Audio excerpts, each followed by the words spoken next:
hi everyone.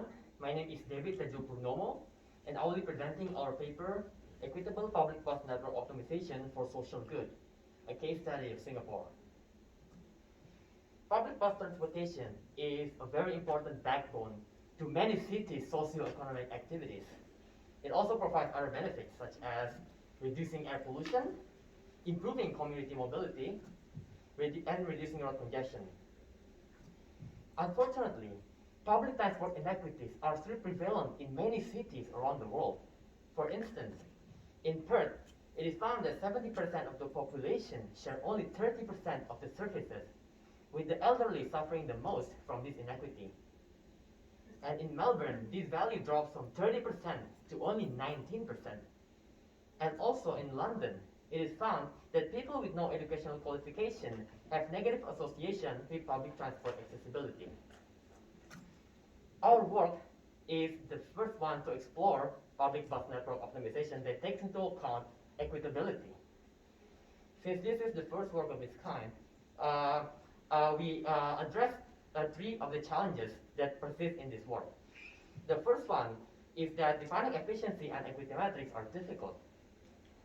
For the efficiency metric, we not only take into account the directness of the route, the directness of the travel, but also the convenience of the travel, which takes into account the waiting time and the number of transfers between each trips.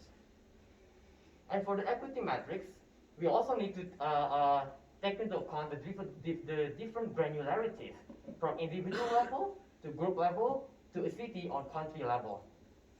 And we also need to take into account different aspects of equity, because there's no one-size-fits-all solution when it comes to a particular equity factor that we want to choose. The second challenge is that there's a difficult trade-off between route equity and route directness. If we want to provide better access to underrepresented areas, we may choose to direct several of the existing bus routes to accommodate for these areas. This will improve the equity, but at the same time, it will reduce the route directness because now these existing routes will now need to be rerouted somewhere else. So this is a difficult trade-off, and we need to find the correct balance in different cases. And finally, the third challenge is that bus network optimization is constrained by the amount of resource. The resource is the number of buses available, but also the total daily operating cost of all buses in the network.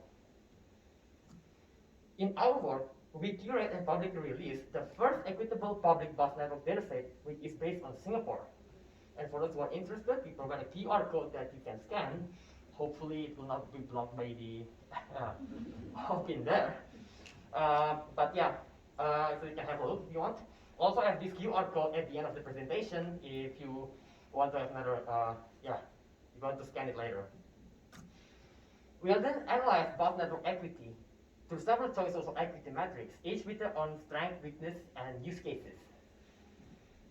We also study and discuss the efficiency of bus networks through our novel efficiency metric that takes into account route directness and travel convenience. And we perform exploratory experiments to show the intricacies of bus network optimization. So let's start with the dataset. Our dataset consists of several components. First, we have a road network, which is a directed graph with road junctions and road edges, where the edges are weighted based on the length of the particular road. We also have bus routes data, which consists of a sequence of bus stops and also the bus schedule for that bus route. From these two datasets, we create two matrices for car and bus distances between every pair of bus stops. That's for the efficiency, and for the equity, we first divide the Singapore area into 55 planning areas by utilizing the census boundaries information. And for each area, we analyze the area and demographic level efficiency and equity based on several sensitive attributes of age, income, and qualification, which we retrieve from Singapore demographic data. Now, our efficiency metric captures both the travel efficiency and travel convenience. And it also takes into account four bus network equity quality factors, which are route directness, service coverage, network efficiency, and the number of transfers required.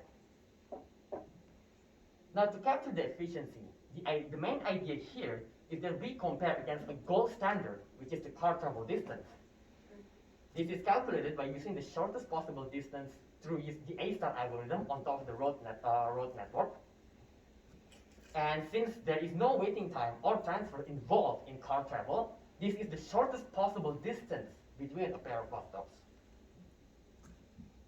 The idea is that since the car distance is the shortest possible distance, the bus travel distance cannot be shorter than this distance. So the closer the bus travel distance is to the real car travel distance, the more efficient the route. So to calculate it, we first get the stop-to-stop bus travel distance between all pairs of bus stops. Then we do the same thing for the car travel distance. We then aggregate them from stop-to-stop level to area-wide level. And we finally divide the car travel distance by the bus travel distance. Now this results in a very intuitive metric to use. So for example, a value of 1 means that bus travel is as efficient as car travel, and a value of 0.5 means that bus travel is half as efficient as car travel. Not only that, but by comparing bus travel to car travel, we are also attracting users of personal vehicles to attract them to use more and more public transportation, thereby reducing the problems associated with overusage of private transportation, such as the aforementioned road congestion and pollution problems. For capturing the travel convenience, we consider the factor of waiting time and the number of transfers, which we capture using these two equations. So the idea is that we want to include this factor of travel convenience with the travel distance that we previously mentioned. However, the unit of waiting distance is not compatible with traveling, the unit of waiting time is not compatible with travel distance because one is in minutes, the other is in kilometers. So the idea is that we first convert the waiting time into what's called the waiting distance. Next, to incorporate the number of transfers, we utilize what's called a transfer penalty, which is a multiplier on top of the waiting distance. So for the initial waiting, there is no penalty. The multiplier is 1. But for any subsequent waiting in the transfer in a particular trip, this value doubles. So for instance, if the initial waiting distance is 5 kilometers, then that's the actual travel distance that we're using. But for the first transfer, if let's say the waiting distance is 10 kilometers, we multiply this value by 2. So in total, the waiting distance is 25 kilometers. And we can add this value, this travel waiting penalty, to the travel distance to create a unified value. Now for the equity, we also need to divide areas into two categories, advantage and disadvantage. And this is based on that area's percentage of by that area's percentage of disadvantaged population compared to the countrywide percentage. So for instance, if we take the age attribute and we find that the elderly population of the entire country is 10%, any area where the percentage of the elderly is above 10% is considered a disadvantaged area. Now this concept of advantage and disadvantage areas is used in our first, second, and fifth metric. And these metrics are, the first is population scale equity, second is area level equity, third is maximum discrepancy, fourth is standard deviation, and 5 is residual difference. So let's start with PEQ. The idea of PEQ is that it calculates the efficiency discrepancy for advantage and disadvantage population.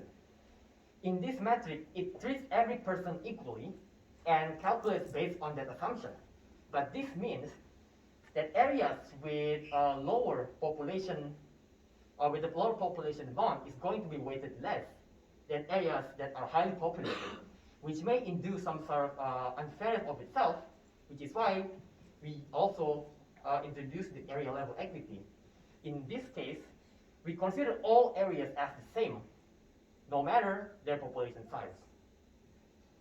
Now, PEQ and AEQ is concerned with the demographic distribution, But our next two metrics, MD and SD, are based on the spatial distribution.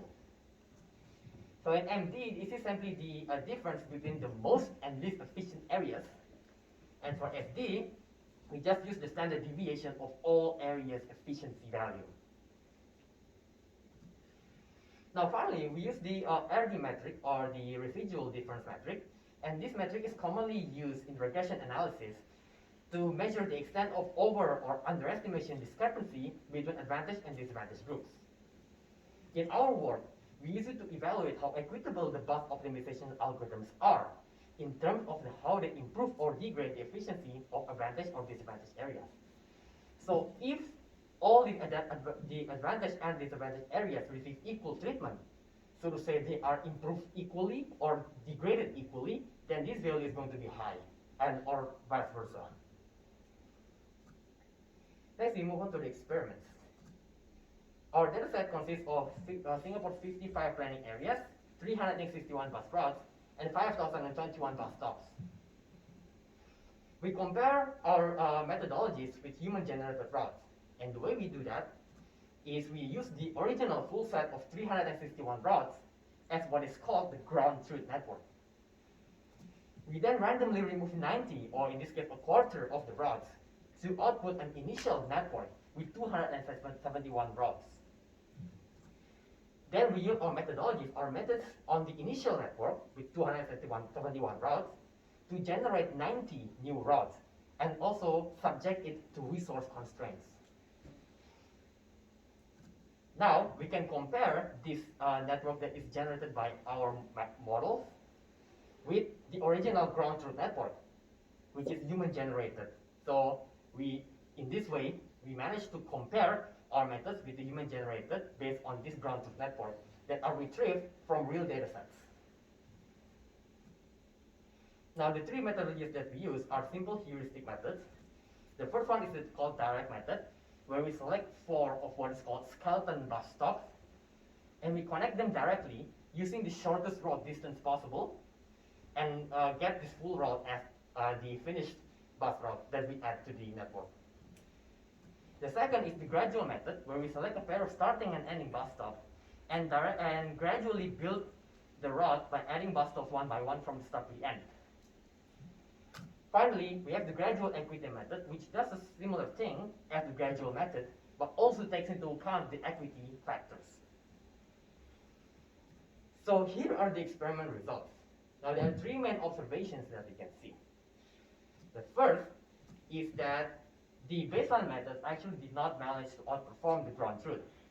And we perform an in-depth exploration as to why this happens in our paper.